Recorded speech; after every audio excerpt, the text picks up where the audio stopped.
Thank you for listening to this week's episode's audio notes on the HMI as the Digital Coach. For more information, please visit our website at focusintegration.com. I want you to close your eyes for a second. Seriously, humor me. Imagine you're standing in the middle of a massive manufacturing plant. It is loud. We're talking that, low-frequency hum that vibrates in your chest. There's steam hissing, conveyors are moving, bells are ringing, the heat's rising, it smells like ozone and hot metal. And you are standing in front of a machine that costs, let's say, $500,000, maybe more. Oh, probably 5 times more than that if we're being realistic about modern lines. Right, so it's expensive. And suddenly, the rhythm changes. A buzzer sounds. A red light starts flashing right at your station. The line stops. And the silence of the machine stopping is actually louder than the noise was. And everyone, the supervisor, the line manager, the guy 3 stations down, is looking at you to fix it. But here's the kicker. You've only been on the job for 3 weeks. That is the stuff of nightmares. I mean, that is the classic fight or flight moment. But for thousands of operators every single day, that isn't a nightmare. That's just a Tuesday. Exactly. And today on the Deep Dive, we're tackling exactly how we fix that panic. Yeah. We're looking at a stack of research, white papers, and articles about the future of the HMI, the human-machine interface. But we aren't talking about better buttons or higher resolution screens or faster processors. We are talking about the digital coach. It's a fascinating concept. The core idea here is moving from a screen that just tells you what the machine is doing to a system that actually teaches you how to run it. It's a shift from, say, system control to system support. But before we get to this solution, I think we have to be honest about the mess we're currently in. Because the source material outlines what it calls the fragile triad of training. I love that term, by the way, fragile triad. It sounds like a bad spy novel. It does, doesn't it? But it represents a very real, very expensive problem. For decades, factories have relied on 3 main ways to teach people how to do these complex jobs. First, you have shadowing. Right. Second, you have tribal knowledge. And third, you have the dreaded paper SOPs. Oh, the paper SOPs? Yeah. The standard operating procedures. Those giant 3-ring binders that sit on a dusty shelf and haven't been opened since, 1998? Precisely. And the source material is quite blunt about this. It says, nobody reads paper SOPs under pressure. And that makes total biological sense. When that red light is flashing, your cortisol is spiking, your brain enters survival mode. You are not going to walk over to a bookshelf, find page 402, and read a paragraph of dense technical text. It just doesn't happen. It's cognitive friction. The effort is just too high when you're panicked. So that leaves us with shadowing and tribal knowledge, which sounds, primitive. It is fragile. Shadowing is essentially just following someone around and hoping they mention everything you need to know. It's so inconsistent. It's like a game of telephone. Depending on who you shadow, you get a completely different education. Right. If you shadow Dave and Dave likes to bypass the safety sensors to get the job done faster, guess what? You learn to bypass the sensors.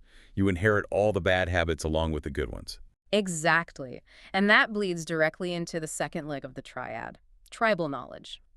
This is the idea that the secrets of running the machine live in people's heads, not in some system. This is the Bob factor, right? Oh, go ask Bob. He knows how to wiggle the handle just right to get it working. Every factory has a Bob. Every factory relies on Bob. But here's the critical vulnerability. Bob is human. Bob eventually retires. Or Bob gets a better offer at the plant down the road. That is the brain drain our sources talk about.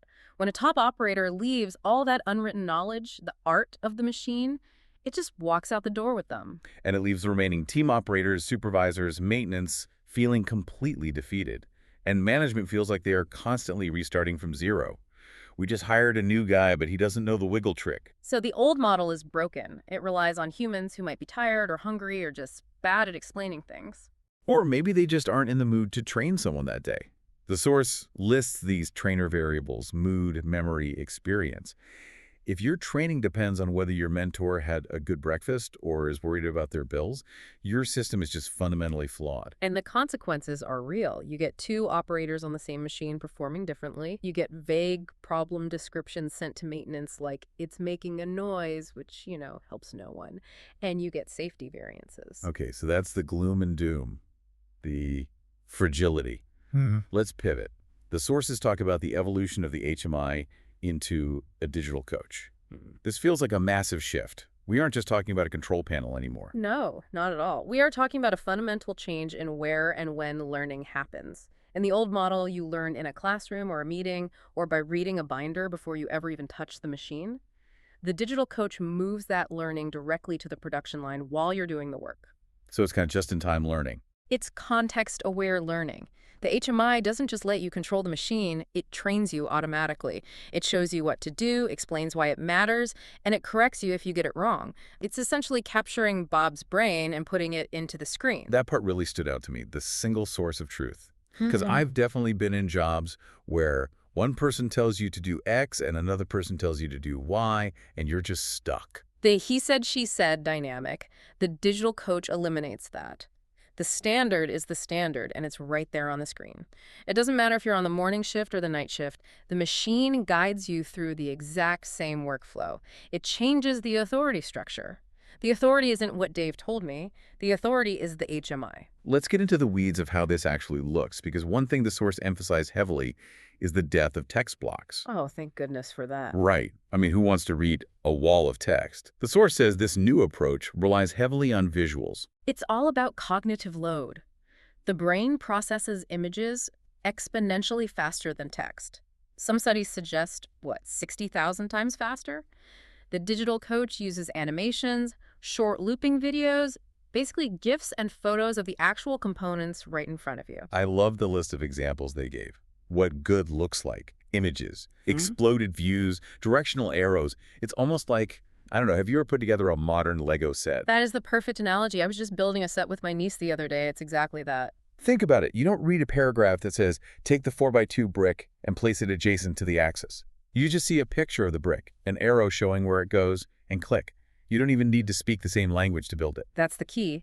Visuals are a universal language. You might have a workforce that speaks different primary languages, or you have younger workers who grew up on YouTube and TikTok, not technical manuals. Text is a barrier. Visuals are a bridge. And that is exactly why the source claims this method reduces training time by 60 to 90%. That is a staggering statistic. If it used to take 10 weeks to get someone proficient, it might now take 1 or 2. Because you aren't decoding language, you're just mirroring a visual. You're turning learning into doing. You strip away all the wasted time of trying to figure out what the manual means, and you just execute the task. Let's walk through a specific scenario, because this really drove it home for me. The alarm scenario. We mentioned the panic of the red light earlier. How does the digital coach handle that differently than the old HMI? So in the old way, you might get an error code. Error 404, pressure valve, and that's it. Good luck. Cue the panic. You start opening random panels. Right. But the digital coach treats every single alarm as a learning moment.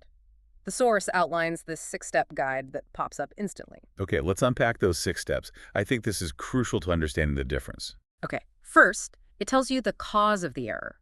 Not just what broke, but why. For example, suction cup blocked by debris. It gives you the diagnosis immediately. Okay, so step 2. The location. It shows you a digital twin or, a map of the machine, highlighting exactly where on the physical machine you need to look. No more wandering around guessing which valve is valve 404. That alone saves so much time. Step 3. Visual identification. It gives you a photo of the actual component. Because a machine might have 50 valves that all look identical. You need to know you're touching the right one. So now I know what's wrong, where it is, and exactly what it looks like. Right. So now comes step 4. The step-by-step fix. This is the Lego instruction part. Wipe the cup with a cloth, reset the sensor, press the green button, clear actionable commands. And step 5 is interesting verification. This is critical. The machine uses its own sensors to check your work. You can't just say, I fixed it. The system checks the pressure levels and confirms, yes, the blockage is cleared. It validates the fix. And 6. Prevention. It offers a tip on how to keep it from happening again. Something like, ensure material is clean before loading.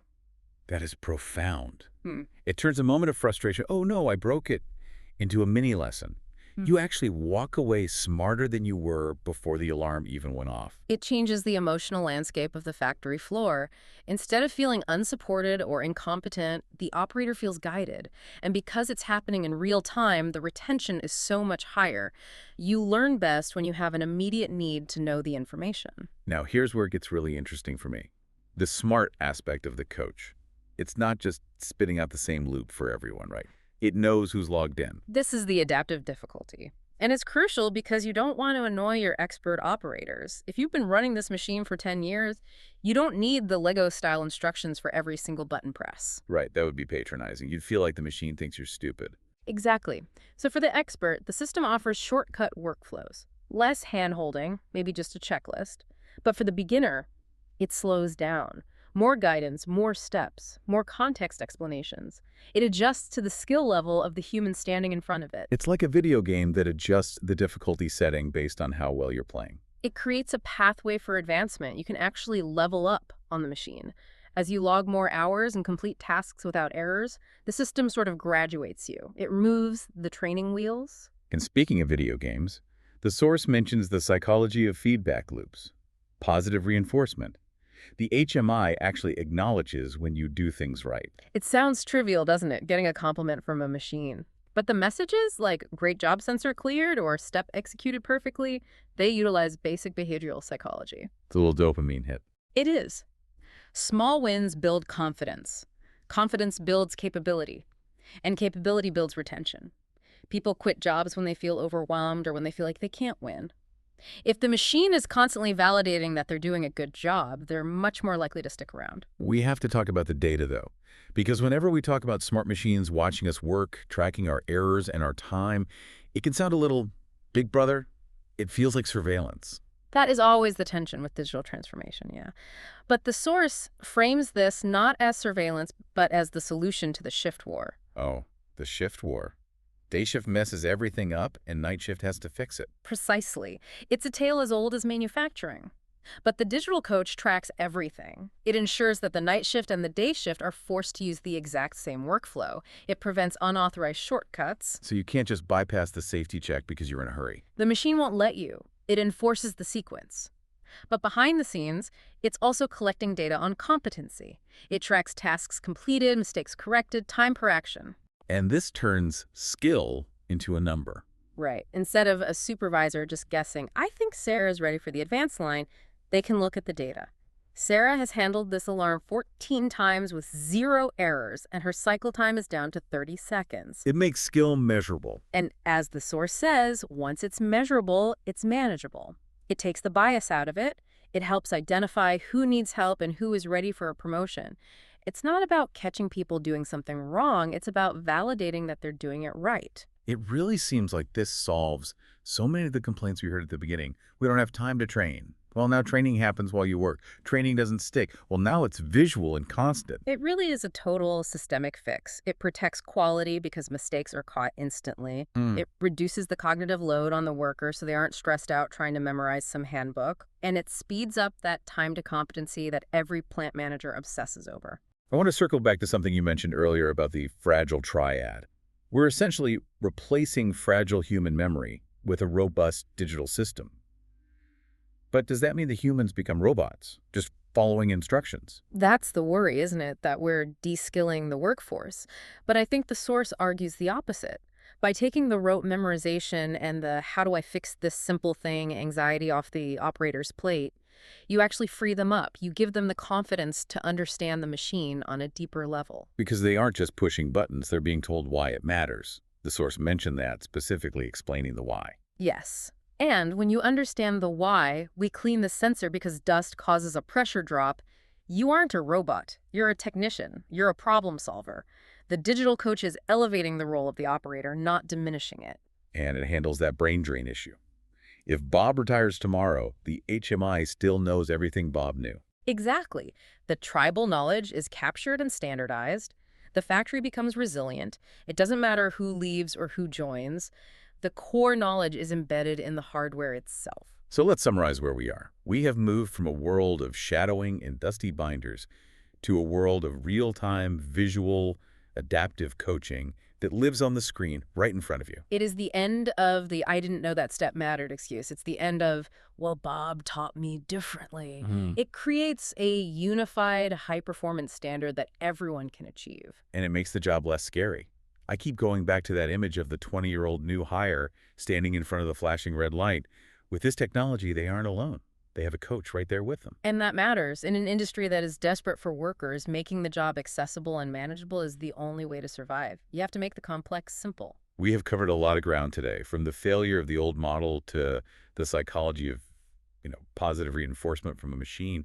It's pretty wild stuff. It is. It's a quiet revolution. You might not see it if you just walked past the factory, but inside the screens, everything is changing.